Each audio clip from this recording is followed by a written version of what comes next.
Good morning, everyone. My name is Ben, and today we're going to talk about men and mental health, why we don't talk about it enough, and what we can do.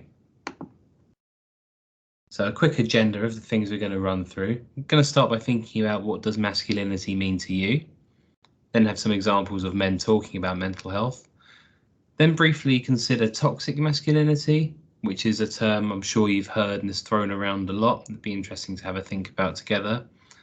How can men be better to each other, and what kind of support is available? So to start us off, what does masculinity mean to you? It's a term that we throw around a lot. We think about these things a lot, but we don't necessarily spend time thinking, what does that actually mean? And what does it mean to me? So if you pause this video for a second and have a think, either on your own or with people that you're with, what does masculinity mean to you? And that can be the positive things, the negative things. And then we'll come back and think about it.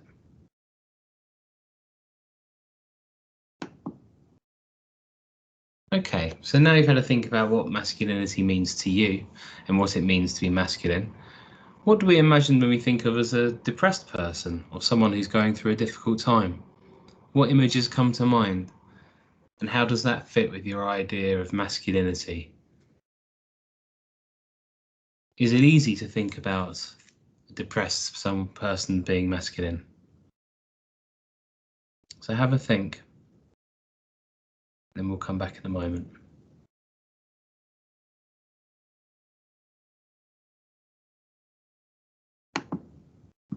So we're going to run through some examples of celebrities who've had mental health issues who are men.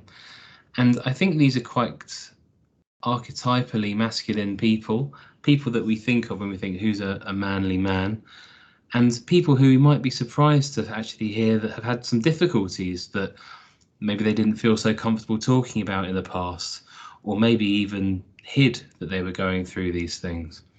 So Dwayne Johnson, The Rock, I found that with depression, one of the most important things you could realize is that you're not alone. You're not the first to go through it. I wish I had someone at the time who could just pull me aside and say, hey, it's all going to be okay. So here you can see that he really felt quite isolated and alone and like he couldn't talk about those things. And we're going to talk a little bit about how important that is later on. Chance the Rapper. So for a while, anxiety wasn't a thing that we talked about. I don't remember when I was growing up that really being a thing. Now I'm starting to get a better understanding of that part of my life. So again, Chance the Rapper's echoing that, we don't talk about it, we kind of keep it quiet, that sort of thing. Prince Harry. I can safely say that losing my mum at the age of 12 and therefore shutting down all of my emotions for the last 20 years has had quite serious effects on not only my personal life, but also my work. All of this grief that I had never processed started to come to the forefront, and I was like, there is actually a lot of stuff here that I need to deal with. And finally, Michael Phelps, the Olympic swimmer. I struggled with anxiety and depression and questioned whether or not I wanted to be alive anymore. It was when I hit this low that I decided to reach out and ask for the help of a licensed therapist. This decision ultimately saved my life. You don't have to wait for things. So this is someone incredibly accomplished and at the top of their game who's actually saying that behind it all, they were really going through a lot. So there's a real theme here, I think, of very accomplished men who perhaps look very successful outside, who, even though they are successful, have really struggled with a lot.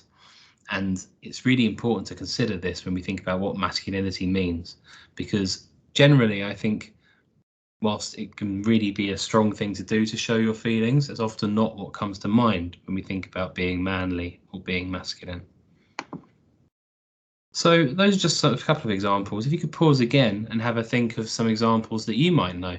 Do you know any famous people who've been through a lot, who have spoken about it and shared it? Perhaps sportsmen or actors, musicians, anything like that. So feel free to share with anyone who's there with you if you're not on your own, or if you're on your own, just have a think, or maybe even look up some people who you really enjoy the work of and see if they've ever spoken publicly about anything like this.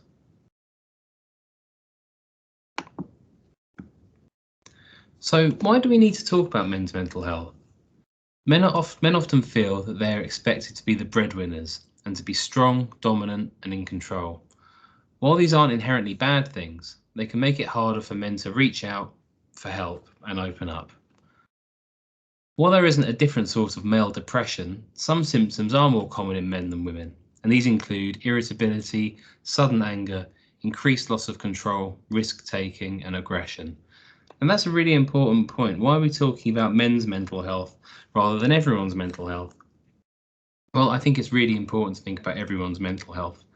At the moment, we're thinking about men's mental health because the role that men play in society often mean that they don't feel like they can talk so much about these things. And we see that a lot in statistics of men not reaching out for help as much as women, even though they report finding things as difficult. So we're going to spend some time today just normalizing it and thinking, why don't men talk about it? I think that point about men being expected to be strong and in control is a big contributor to that. So what do men say about mental health? We've got some statistics from the charity Mind here. So 2 in 5 men admit to regularly feeling worried or low, which is an increase of 37% in 10 years, just over 10 years. So that's a third, increase of a third. Over a third of men say that social media has had a negative impact on how they feel, comparing yourself to others and that kind of thing. The number of men who have suicidal thoughts when feeling worried or low has doubled to 10% since 2009. So that's really shocking. And I think it can be a difficult thing to worry about and to talk about. But suicidal thoughts do come up sometimes for people, and more commonly for men than for women. And it's really important to reach out for help if that is the case, whether it's for yourself or for someone else, and not to keep that locked up inside you. And at the end of this presentation, there'll be some options of people that you can approach. Men are still more likely than women to drink alone, go to the pub with friends, or take recreational drugs to relax when feeling worried or down. So in our society, for some reason, it's more normal, we think, for men to drink alone or drink with friends and not think about their feelings or take drugs to manage their feelings, which I think shows that men, again, really aren't sharing as much as they should be, and they wouldn't feel the need to do that quite so much if they were able to support each other a bit better. And finally, men are less likely to access therapy than women. Only 36% of people referred to therapy are men. So that's really important to bear in mind. We need to get more men feeling confident in talking about their feelings. So discussing mental health is liberating and allows us to break the stigma. What do you mean by stigma? If you take another pause again and to have a think, maybe a talk amongst yourselves, what is stigma? And what is stigma in mental health?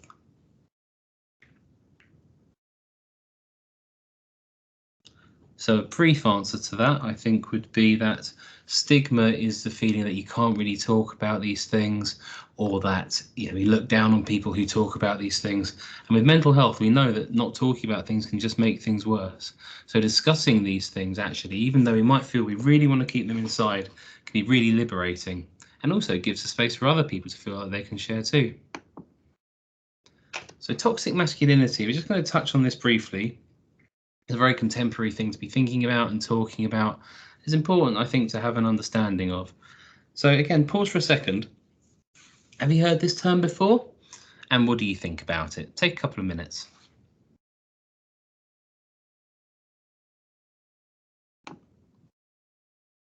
So toxic masculinity, we're not going to be able to go into everything right now. We don't have very long, but we'll just briefly touch on it. And in a basic sense, toxic masculinity is the exaggerated traits of men having traditional views on gender and on systems mean that you can't really talk about your feelings very much. It's very important to be powerful, in control and successful, to avoid showing anything that you might think of as a weakness, and seeking adventure and taking violent or even risk-taking behavior.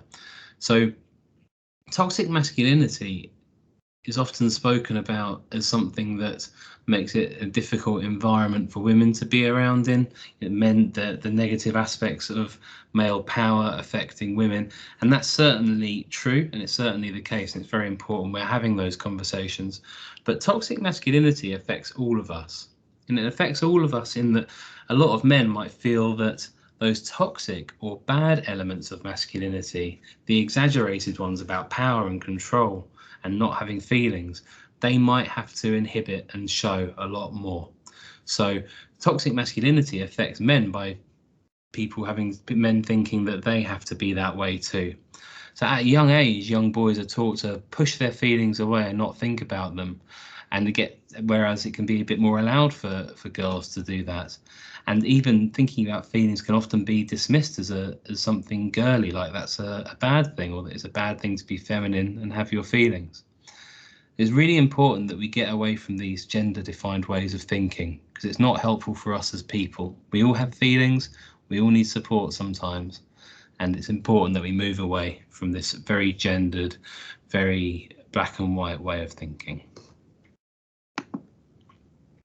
So how can men be better to each other? I've had a thought about what's going on for men and what the issues are, but what can we actually do about it? Well, the first thing really is the theme of the whole presentation so far, is don't be afraid to talk. This is a quote from Brené Brown, who speaks a lot about vulnerability. Vulnerability sounds like truth and feels like courage. Truth and courage aren't always comfortable, but they are never weakness. Now, a lot of people who come from a perspective of toxic masculinity might say that it's weak to have those feelings or emotions. But I would say that we all have those feelings and emotions, and what's real strength is actually being able to share about them, talk about them, and make it sound more normal. And I think that's truly being a powerful person. So don't be afraid to talk, whether that's with your friends, family, or to reach out for support. Maybe even more importantly, don't be afraid to listen. Now, sometimes it's not easy to know what to do when someone's telling you something heavy or deep or unexpected, and you can end up thinking, oh, did I do the right thing? You know, how am I supposed to react when someone's telling me that I can't help? And often you don't need to help. Sometimes someone might be wanting help from you, but often they just want to feel heard. And the way to make someone feel heard and understood when they're talking to you is to maintain eye contact, focus on what they're saying, and show that you're interested by asking questions. And that can be really, really helpful, rather than just trying to shut down a conversation or give someone advice. Just following those three things can really put someone at ease and make them feel heard. Another thing it's important to consider, banter, joking with each other. Men often mask a lot of their feelings in jokes and banter, which I don't think there's anything too wrong with masking some feelings in jokes and joking with friends. That's obviously a very important thing. But sometimes it can veer into a territory of making fun of people, and it can happen very easily without us really realizing. So considering everything we've spoken about today, thinking about how actually men have delicate feelings, and men also want respect, and we should give that respect to each other. It's important to think, when are these jokes going too far? And if someone says, look, actually, I don't like that joke very much, to do what we said on the previous slide, to actually listen to them, ask questions, and take on board what people are saying, because sometimes those jokes can be bullying in disguise. Finally, just something else you can do on your own if you're feeling like talking isn't the solution, or you don't feel like you can, or you're not sure who you could talk to. Exercise is really, really important for our mental health. We all know it's important for our physical health, but mental health is really, really affected by exercise. If we're indoors all the time, not really doing very much, eating junk foods and not exercising, that can really get us down. So if you feel like you want to do something good for yourself, just on your own, any kind of movement can be good. It doesn't have to be going for a massive run or playing a sport. Even just going for a walk is really, really good to help with your mental health. And also what you can do to help, think about reaching out for some support. Men preferred alternatives to being prescribed medication, and they prefer face-to-face therapy, and we just said physical activity, exercise. So make sure that you are reaching out and seeing what's available, because you might be surprised by how much there is. and briefly consider what those things are, what the support is. At Kingston College, we have the Education Wellbeing Service and Student Services.